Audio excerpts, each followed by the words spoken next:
Okay, I'm very excited to present my newest Bitcoin whiteboard video. This one will be on a topic that is near and dear to my heart, which is Bitcoin-backed stablecoins.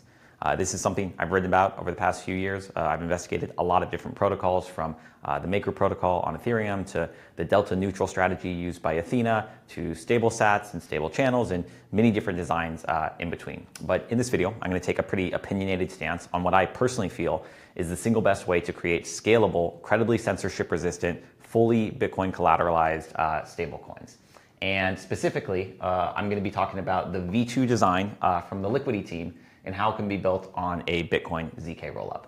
As a disclaimer, I am with Alpen Labs, but there are a small handful of other teams who are also attempting to build Bitcoin ZK rollups, and this framework for a stablecoin could, in theory, also be built out in some way on those different types of side systems. With regards to the Liquity team, I have nothing but incredibly good things to say about them. I think that they've remained incredibly steadfast and committed to the ideals of creating decentralized, censorship-resistant money. And because of that, they really have kind of like pushed the frontier of what's possible to create these types of stable coins. So as we go throughout this presentation, keep in mind that they deserve tons and tons of credit for what they built. With that, what I'm proposing is that with this stack of Liquity V2 on a Bitcoin ZK rollup, we can now create a Bitcoin-backed stablecoin that has no token whatsoever, aside from the stablecoin itself and the underlying Bitcoin collateral, with no governance and no upgradability of the protocol, meaning that there's no single person or group or DAO or multi-sig that can upgrade the protocol and change the parameters after the fact. It's totally immutable upon deployment, with no wrapped Bitcoin whatsoever, with the caveat that I'm referring to the state-of-the-art of what's possible with Bitcoin ZK rollups using BitVM. If you have questions about that one-event trust assumption, you can watch some of my prior videos. And so really, this protocol will solely come down to an oracle. Because we're creating a Bitcoin-backed stablecoin, the protocol needs to understand what the price of Bitcoin is in dollar terms at any given time. There are, in theory, ways to create trustless oracles of BTC price feeds, but I would say some of those ideas, while really cool, maybe aren't yet battle tested at scale. So net of all trade-offs, the gold standard is probably going to be taking in something like Chainlink or Redstone or emerging players like Edge Oracle. And so while there are some valid criticisms of oracles, I would say that historically these things have actually been like very, very robust, very resilient, and very reliant. So Oracle is something to note here, but that's kind of background of how it'll be used in the protocol. The other thing I'll quickly share is this model that we're going to go over for Liquity V2. It is a CDP, which is a collateralized debt position, very similar to Maker. So there's two products here. There's the ability to borrow against the collateral, so you could put in Bitcoin as collateral, borrow against it, and then as a byproduct, it creates a stable coin.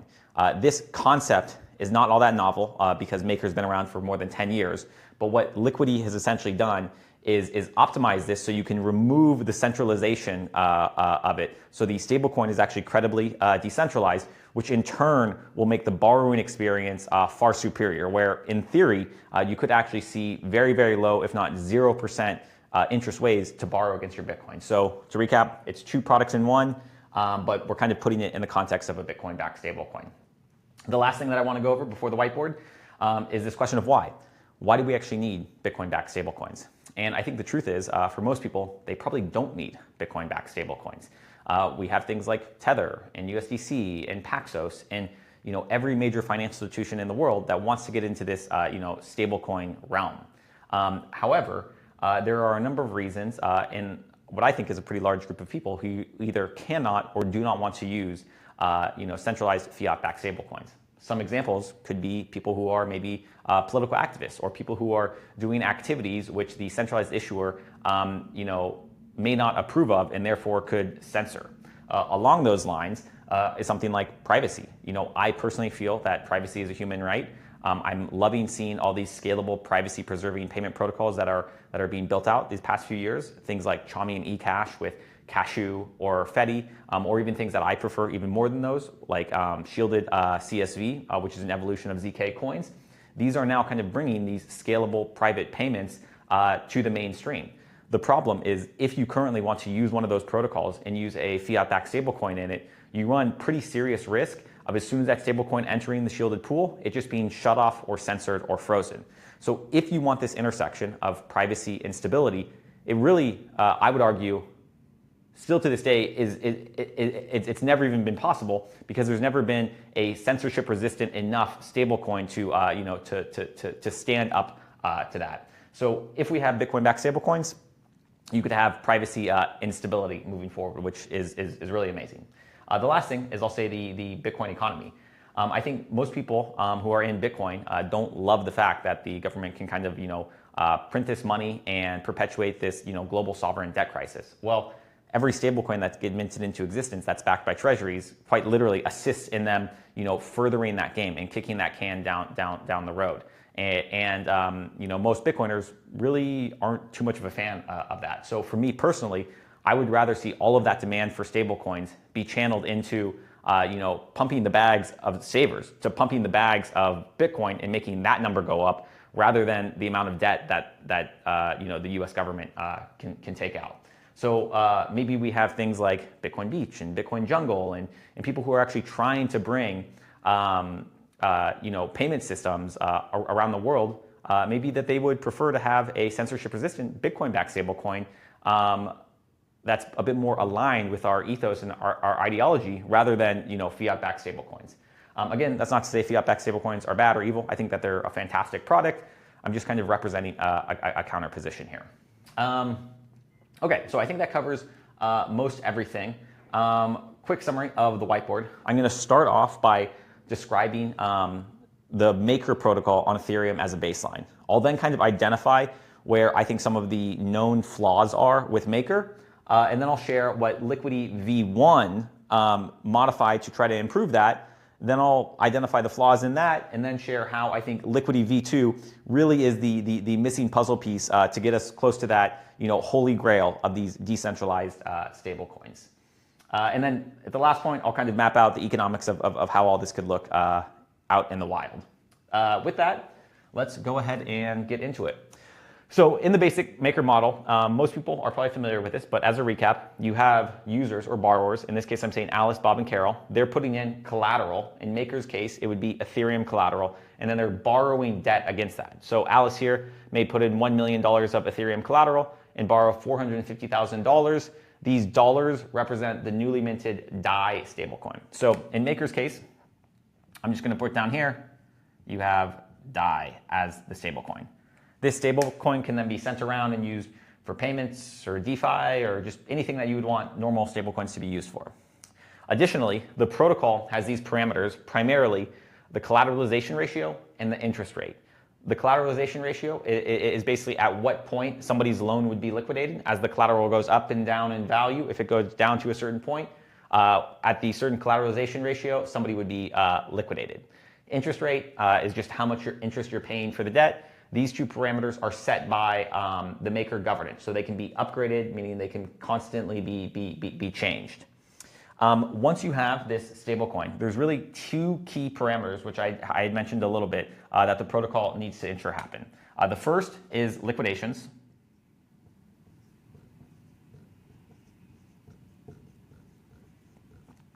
Okay, and the second is peg maintenance.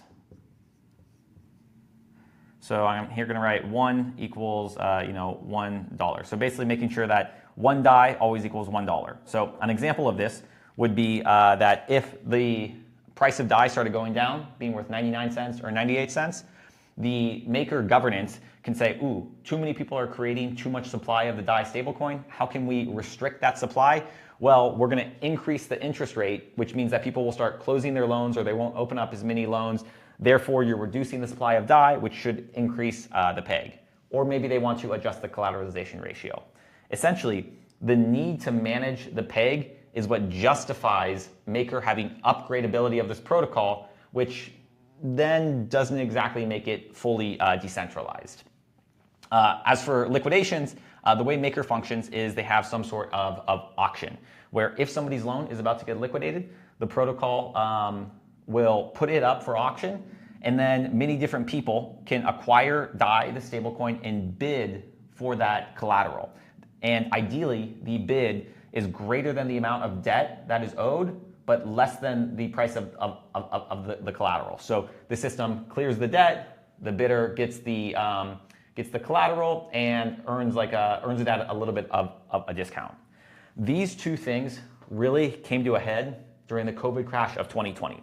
Specifically, when COVID hit and the price of all the entire industry went crazy down, that means this collateral went down in dollar value. And you might think, uh-oh, the system is at risk of becoming under-collateralized, where there's less collateral than there is debt, and therefore the stablecoin is going down in price. But the opposite actually happened.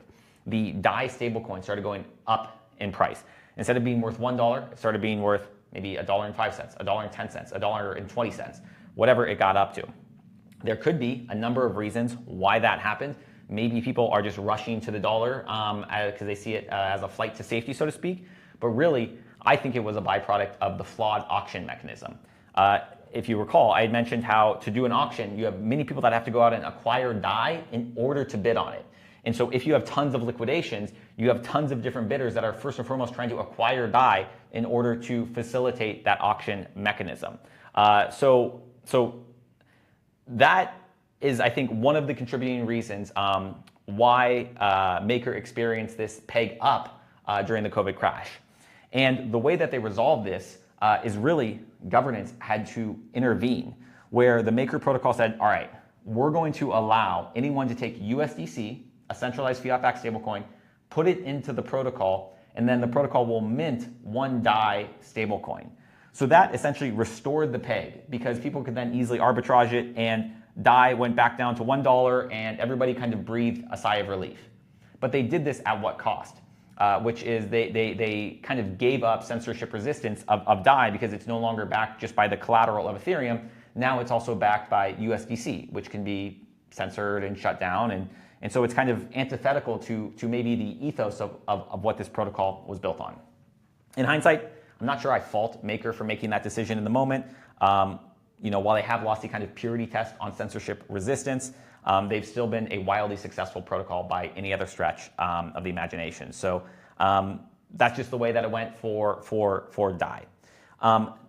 Now, when Liquity looked at this, they wanted to improve this model. So in 2021, they released Liquity V1, which was a spin on Maker. And they made a couple of changes, which we'll kind of discuss here.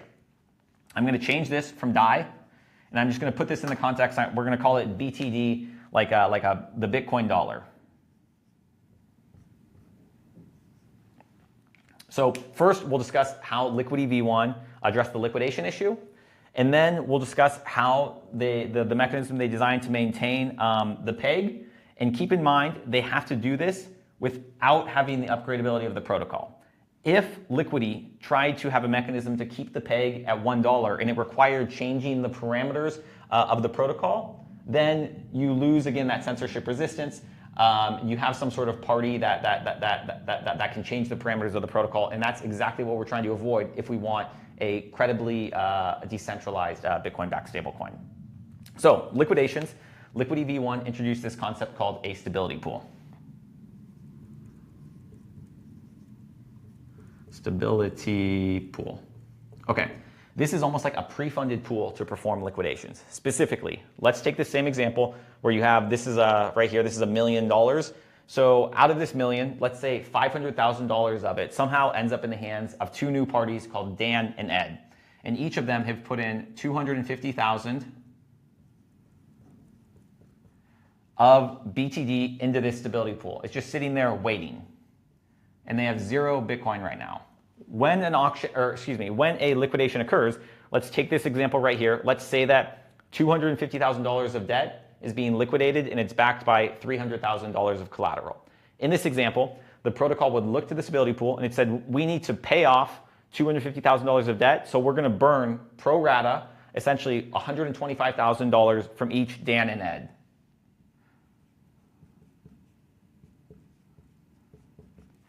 So it again took $250,000 from this balance between the both of them. It burned it, so the debt went to 0, but then this collateral, this $300,000, is split between them. So now they get $150,000.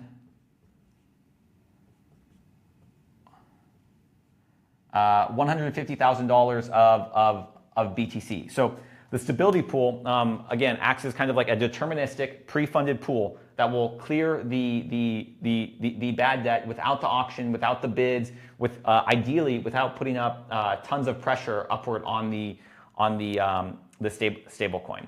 We'll come back to address the stability pool, but I'll say that this concept was introduced in 2021 with Liquity V1. And during that time, we saw the Liquity protocol go up to like $1 billion. It went through the Terra Luna FTX crash. And so tons and tons of liquidations ensued. And this process worked flawlessly as far as I know. So we have pretty good reason to believe that the stability pool is a very, very effective mechanism for clearing bad debt without any issues. Okay, the next thing. Let's go to the peg here. In Liquity V1, they also introduced a concept known as redemptions.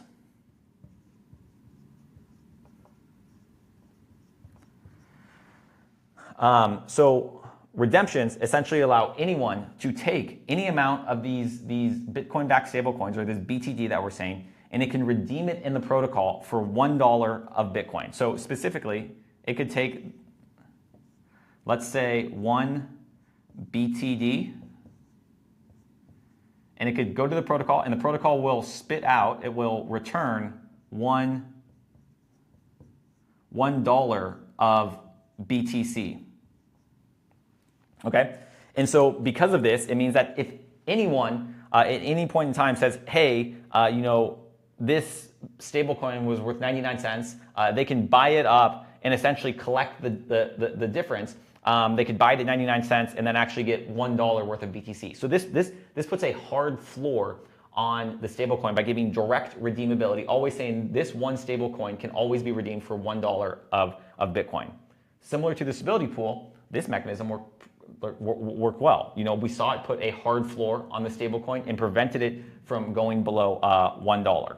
And you didn't actually have to require any upgradability to the parameters, adjustment of the collateralization ratio or interest rates, and so on. But the question ultimately becomes, it's like, well, where's the protocol getting the BTC to redeem this? We can't just print Bitcoin out of thin air. So the BTC that's being redeemed for has to come from somewhere, and it comes from the borrowers. It comes from their existing collateral. So in this example, Carol here started off with $300,000 of Bitcoin collateral and $250,000 of debt.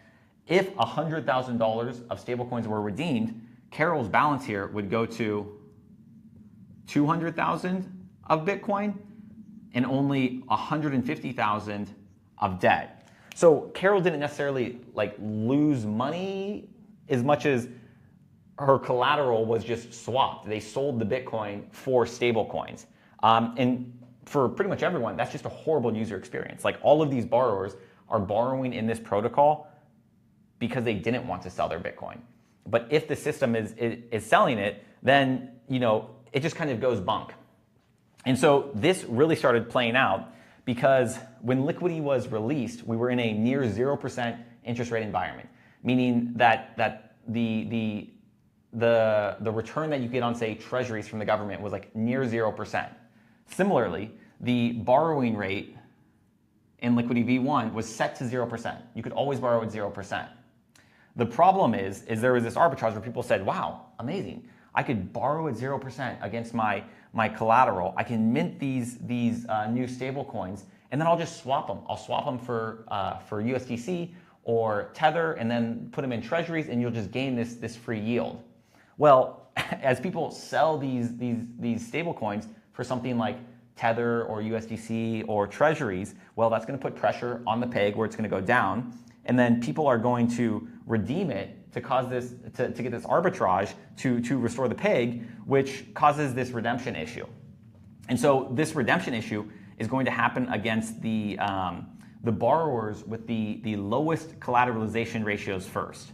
So that means with the least amount of collateral relative to the debt. So maybe in theory, you could borrow at a 110% collateralization ratio, meaning you could put up $110,000 of Bitcoin collateral and you could have up to $100,000 of debt before you get liquidated.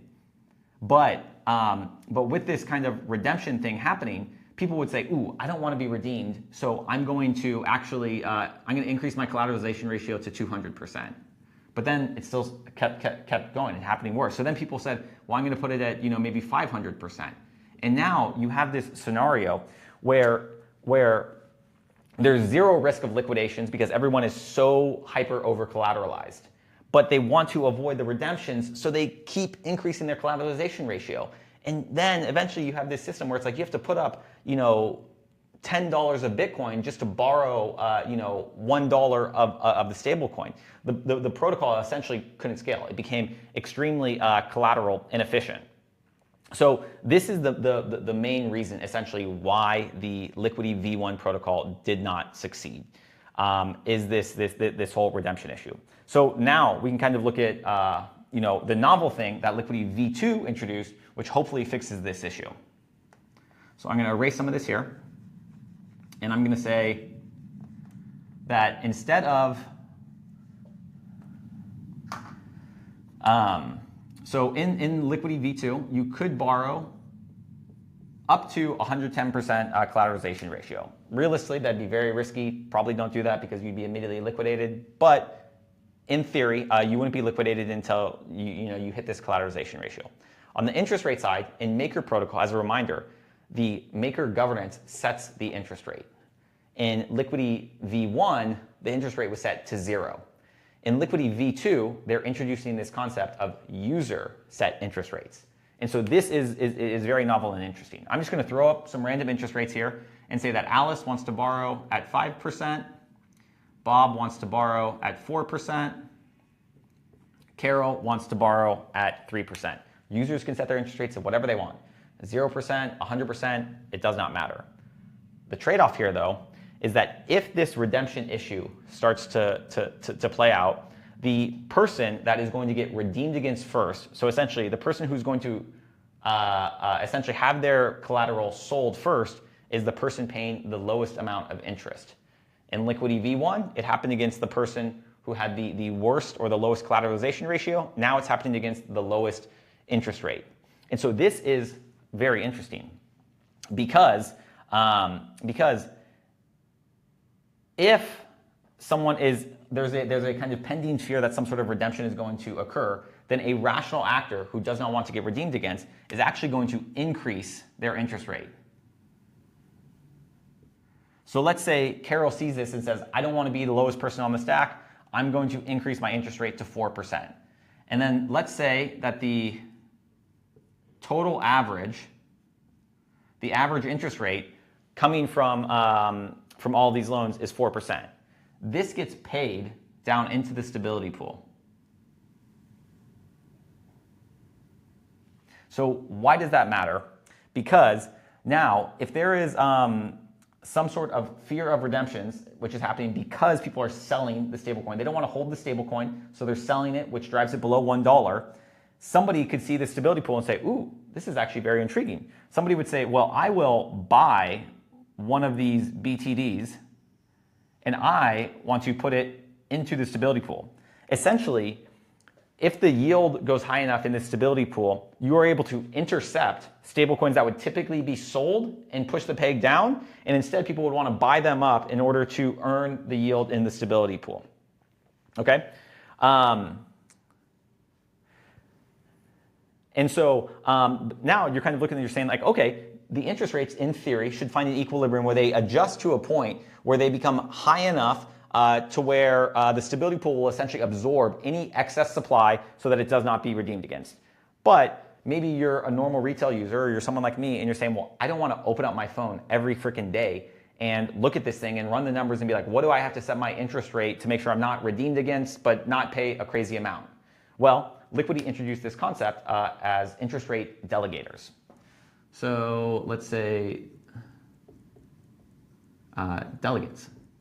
And now, any of these users who are borrowing against their Bitcoin, they can delegate the responsibility of their interest rate. And these delegates can run strategies. Maybe a simple strategy like, hey, we're going to keep your interest rate between 3% and 7%. After that, we're just going to let you get redeemed. Maybe another team says, hey, we're going to offer you, let's say, 5% fixed rate because maybe they can make profit when the interest rate is at 4%, and if it goes above that, this delegate somehow is doing interest rate hedging on the back end, and so they can profit either way. You're kind of abstracting that responsibility out to these specialized actors. So the interest rates should be getting adjusted very quickly here. But beyond that, it's important to know that these delegates have very restricted roles that they can actually take. They can't change your collateral amount. They can't change the amount of debt that you have.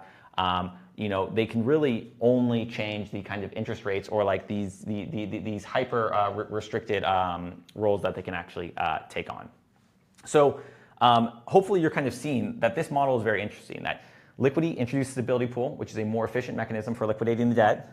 They added this redemptions, which puts a hard floor of $1 on the stablecoin. And then they added this novel, user set interest rate mechanism with the delegates that will find an equilibrium that prevents the redemptions from occurring. Now, it gets even a little bit better beyond that. When I kind of mentioned here that the average interest rate, I just said, for example, is 4% across all of these loans, you may assume that that the stability pool is earning 4%, but they actually would be earning more than 4%. And this is what we're going to call amplification here. So when somebody's paying on average across all loans 4%, and there's $1 million here, that $1 million of debt, it's $1 million times 4% is the total revenue over a year that is being earned. But in the stability pool, if we ignore a kind of liquidation here and we just say there's $500,000 in here, then you're actually earning 8% interest, right? Because again, 4% paying on $1 million, but only shared with half as much of that, 500,000, gives you this kind of amplification. And this is like a very, very novel concept, because in traditional lending models, the entities or the people that are providing the dollars almost always are making less money or a lower rate than what the borrowers are paying. So for example, if you had a pool of money where they say, we're going to put in $100 million here and we're going to loan it out, maybe only half of that money is utilized at any point in time. So the lenders may be paying, the borrowers may be borrowing at a rate of 8%, but because only half of that money is put to use and it has to be shared with the larger $100 million of people in the pool, they're only earning 4%. This flips that dynamic, which is like super, super, super interesting in my opinion. Now, we're getting towards the end here. But you may be looking at this and saying like, all right, this is kind of interesting, but like, how can we visualize this? How can we actually map out how much people will be, earning at any given time in the stability pool versus how much will people be paying? And we can try to map that out according to a couple different assumptions. So here, I have this chart, and down here on the x-axis, I have 0 to 100%, and this is going to represent what percentage of the total supply is being held in the stability pool. So percent BTD in SP stability pool. So again, in this example, we have $1 million of BTD that's been minted into existence. 500,000 is being held in the stability pool. So that would, in theory, be like 50% right here. Okay. The next thing on this y-axis, this is going to represent interest rate. And up here, at any given point in time, I'm going to say that the top rate is going to be whatever the risk-free rate of return plus the risk premium is. Specifically, what I mean by this is what is the rate that users have to earn in order to be compelled to go into the stability pool. And the way we can think about this is at any given point in time, if you are holding dollars, the only way that somebody can pry those dollars out of your cold dead hands is if the return is at least the risk-free rate of return, which is the rate set by the Federal Reserve on treasuries, plus whatever risk premium you assign to the kind of quote-unquote investment activity. So if we say here that the risk-free rate of return is 5% currently on treasuries, and then somebody says, yeah, okay, this smart contract thing is kind of interesting, but it feels a little bit risky to me, they're going to assign a premium to that. I'm just making up a number here. Let's say that's 8%. Okay, so again, what I'm saying here is that at a minimum, this stability pool needs to be earning at a rate of 8% to compel people to buy Bitcoin BTD, the dollars, and put them in the stability pool rather than being redeemed against.